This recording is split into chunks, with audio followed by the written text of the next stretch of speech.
What's up, guys? Matt Moda here to give you my favorite NFL player prop picks for Monday Night Football. We got a double header on Monday night, so I'm going to have two plays for you guys to lock in, one play in each game. Pretty confident in the two plays that we have. So I'm recording this before all the games on Sunday have finished. So instead of recapping everything, I'm just going to recap the entire season. So this does include Thursday night, does not include anything from Sunday. As you can tell, it's been a tough start to the year, down a little bit, less than 3 units on the year. Really brutal week 3. Really unlucky Thursday night football of week 4. And then by the time you're watching this, hopefully we've had a really good Sunday. Appreciate everybody for watching. Make sure to like the video, make sure to comment, make sure to subscribe, all that good stuff. Couple things to note before we get started. Number one, if you want to tail the stuff that I'm playing, but you don't always have time or don't always care to watch the YouTube videos, I do send everything out to it's called a Tails account. Everything that I'm playing first goes out there. So if you're interested, check that out. And then I also use Props Madness. Want to mention them for a lot of my NFL player prop research is Props Madness. Put a link to both of those accounts in the description of the video. And let's get into it. Play number one, we're going to go with J.K. Dobbins, 60 plus rushing yards, minus 110 odds at Bet365. Now this line has moved at a lot of places, but you can still get the 60 plus number at a couple sports books. So that is what we're going to go ahead and track here. This was sent out to my Tails account. Updating the graphics a little bit, trying to add some notes so that way you can kind of, if you miss a sentence or anything, you should kind of get some high level thoughts on what I think about the play. But I really just don't understand this line. It's just simply way too low. If you ask me, J.K. Dobbins has been really good. He's gone over this number in all 3 games this year. He's going up against a pitiful run defense and a really bad offense. So it's not like the Broncos are most likely going to need to be passing in this game. We just watched the Bengals get torched by Jordan Mason. He had 116 yards against them last week. The week before, they allowed Travis Etienne. He had 71 receiving yards, and his over-under was 55.5.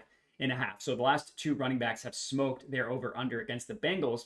The only reason why they've only allowed the 6th most rushing yards in the NFL is because week 1 was against the Browns, who don't have that good of an offensive line, and they didn't have Quinshon Judkins in that game as well. So if you look, you take out week 1, the last 2 weeks specifically, 2 running backs specifically as well, not looking at quarterback scrambles or wide receiver runs or anything like that.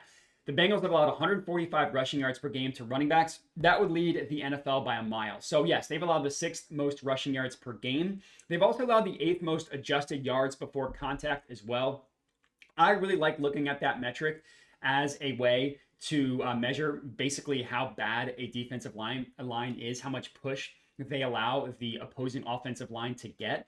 And the Bengals, again, 8th worst in the entire NFL. They only have one good plus run defender. That would be Trey Hendrickson. Pretty easy to neutralize one plus run defender. The rest of their defensive line, the linebackers, are terrible. And one area where they have specifically struggled is this gap scheme runs, right? That's kind of what you see when you look at this matchup, is the way the Bengals get torched is along their interior and is on those gap scheme type of run plays. That's not a good situation going up against this Bengals offensive line that's fantastic. I mean, through these 3 games, the Broncos. Their Broncos have a fantastic offensive line.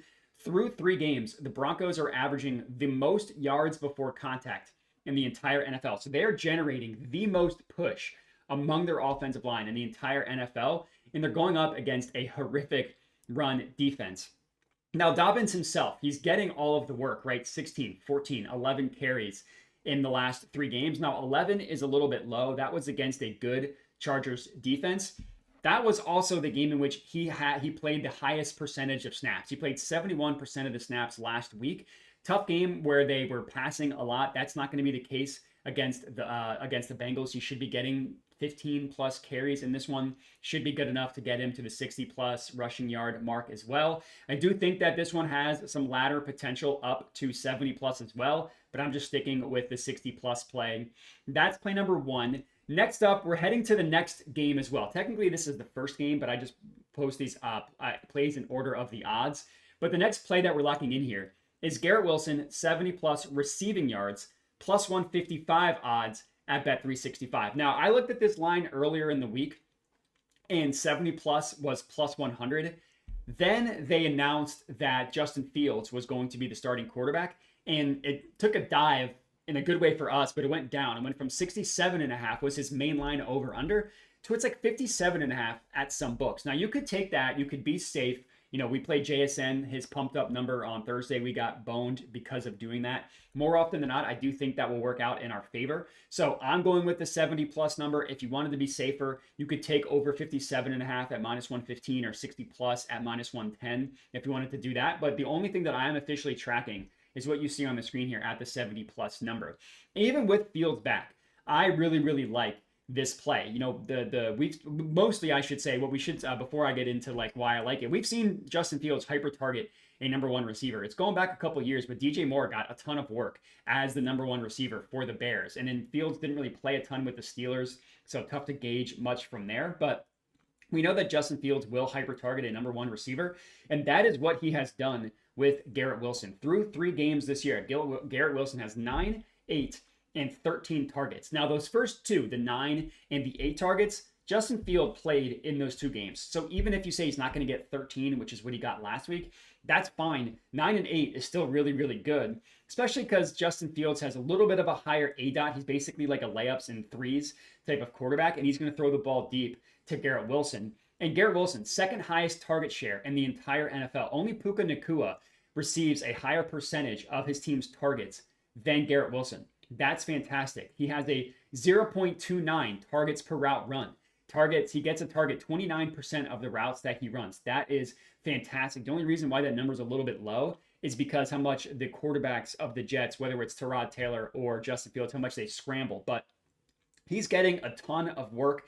And thanks to that, he's gone over this number in 2 of 3 games so far this year. And you look at specifically with Justin Fields, it's 1 of 2. So he hit it the first game, he missed it the second. I love this matchup against this Dolphins secondary, and it's honestly the perfect matchup for how Garrett Wilson is used on the team.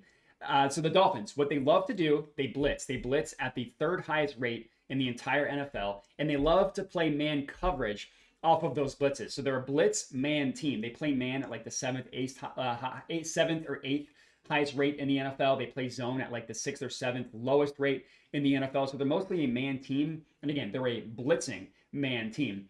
And the perfect part of this is they don't really have that good of cornerbacks. They play a lot of man, but they don't have cornerbacks that can really hang with a guy like Garrett Wilson. Like the plays in which the Dolphins cornerbacks struggle the most are wide receivers that are good route runners and that can separate quickly. That's Garrett Wilson, right? That is perfect for him. And he has the 6th highest yards per route run against man coverage in the entire NFL. So he can play man coverage very well.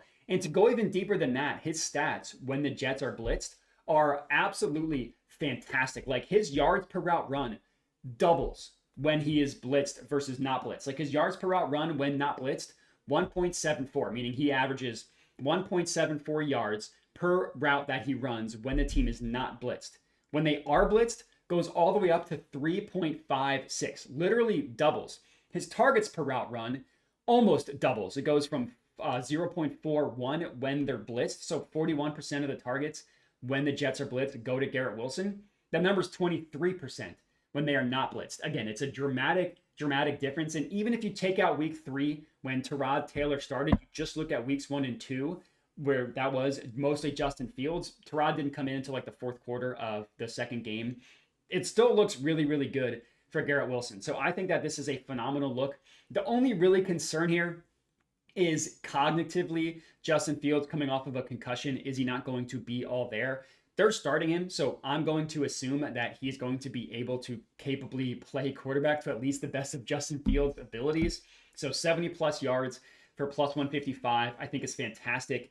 And that's all we got. So I appreciate everybody for watching. Make sure to like the video, comment, subscribe. The 2 plays that you see that we have that we're locking in here, J.K. Dobbins, 60 plus rushing yards, and Garrett Wilson, 70 plus rushing yards. Remember, check out Props Madness. I put a link to them in the description of the video. Very helpful NFL player prop betting tool. And then again, if you want to have all my plays sent to you, but you don't always, or I should say, if you don't always want to watch the videos, but you do want to tail the plays that I am on, my Tails account, which is the account that I have it set up through, that is for you. It's where I send everything that I am on. So if you want to lock it in, get sent directly to your phone. So you don't always have to watch the videos if you don't care about it. But that's all we got. Links to everything in the description of the video if you want to support the channel. I appreciate everybody for watching. Make sure to like the video, comment, and subscribe, all that good stuff.